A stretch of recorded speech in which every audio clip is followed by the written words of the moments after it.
الحمد لله رب العالمين، والصلاة والسلام على سيد المرسلين صلى الله عليه وسلم. كلام خطير جدا، أول مرة تسمعه في حياتك. 3 وديان في جهنم احذروا منها، وهي وادي غي، وادي ويل، وادي سقر. إليكم تفاصيلها. وادي غي وهي لمن يجمع الصلوات في صلاة واحدة. قال الله تعالى: فخلف من بعدهم خلف أضاعوا الصلاة واتبعوا الشهوات فسوف يلقون غيا. وهذا الوادي أي وادي الغي تستعيذ منه جهنم كل يوم من شدة حرارته، فهل يتحمله بشر؟ الوادي الثاني وادي ويل، وهو لمؤخر الصلوات بدون عذر، وهو واد مليء بالعقارب والحيات، لقوله تعالى: ويل للمصلين الذين هم عن صلاتهم ساهون. الثالث وادي سقر، وهو لتارك الصلاة، حيث قال تعالى: ما سلككم في سقر؟ قالوا لم نكن من المصلين. وقال تعالى: وما أدراك ما سقر لا تبقي ولا تذر. وهذا الوادي بمجرد دخول تارك الصلاة فيه تذوب عظامه من شدة الحرارة، وتارك الصلاة يحشر مع فرعون وهامان ويحرم من شفاعة النبي صلى الله عليه وسلم. يا رب ارحم واغفر وتب علينا يا رب العالمين، واعتق رقابنا ورقاب المسلمين والمسلمات والمؤمنين والمؤمنات يا رب العالمين. فالتوبة التوبة. احذروا الكيس المثقوب. تتوضأ أحسن وضوء لكن تسرف في الماء، كيس مثقوب. تتصدق على الفقراء بمبلغ ثم تذلهم وتضايقهم، كيس مثقوب. تقوم الليل وتصوم النهار وتطيع ربك لكنك قاطع رحم، كيس مثقوب. تصوم وتصبر على الجوع والعطش لكن تسب وتشتم وتلعن، كيس مثقوب.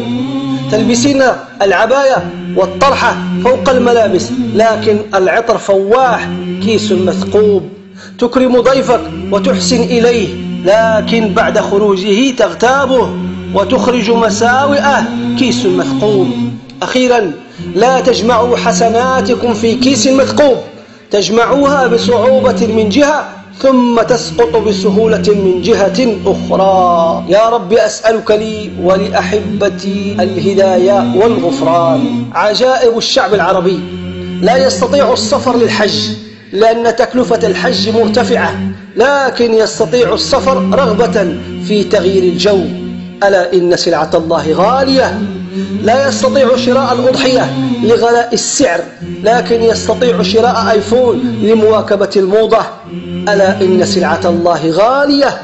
لا يستطيع قراءة 10 آيات يوميا، ولكن يستطيع قراءة محادثات تصل إلى 100 محادثة في اليوم بحجة ليس لديه وقت لقراءة القرآن. ألا إن سلعة الله غالية. عجبا عجبا ثم عجبا لمن ينشر الأغاني ويستحيي من نشر كلام الخير. وأخيرا، سئل أحد العلماء رحمه الله عن أجمل حكمة قرأها في حياته فقال: لقد قرأت لأكثر من 70 عاما فما وجدت حكمة أجمل من تلك التي رواها ابن الجوزي رحمه الله، حيث يقول: إن مشقة الطاعة تذهب ويبقى ثوابها، وإن لذة المعاصي تذهب ويبقى عقابها. كن مع الله ولا تبالي، ومد يديك إليه في ظلمات الليالي، وقل: يا ربي ما طابت الدنيا إلا بذكرك، ولا الآخرة إلا بعفوك، ولا الجنة إلا برؤيتك. مهما اختفت من حياتك أمور ظننت أنها سبب سعادتك، تأكد أن الله صرفها عنك قبل أن تكون سببا في تعاستك.